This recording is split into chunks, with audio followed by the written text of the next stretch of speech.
আসসালামু আলাইকুম গাইস, আমরা চলে এসেছি নতুন একটি রেসিপি নিয়ে।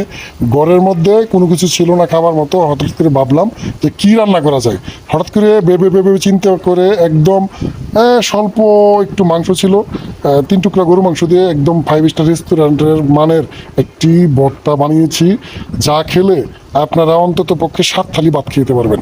আজকে আপনাদেরকে সেই রেসিপিটা দেখাচ্ছি, গরু মাংস দিয়ে কিভাবে একটি 5 স্টার মানের হোটেলের ভর্তা বানানো যায়, সেটা আপনাদেরকে এখন রেসিপি করে দেখাচ্ছি ভাই। আপনারা দেখবেন এবং আপনারা নিজেরা বাসায় ট্রাই করে সেটা খাওয়ার চেষ্টা করবেন। দেখবেন যে 7 থালি ভাত নাই, এক তাকারি ভাত ভাই, একদম ফুটুস, কোন মানে চোখের পলকেই নিমিষ হয়ে যাবে, আপনারা দেখতে পারবেন। এবং সেটা যে মাংসটি সুন্দর করে কষায় ভেজে মরিচ পেঁয়াজ তারপরে হচ্ছে আপনার যাবতীয় মশলা উপকরণ দিয়ে আমি ভেজে তারপরে যে ওই ব্লেন্ডার করছি, ব্লেন্ডার করার পরে সেই ভর্তাটা আবার তেলে ভাজতে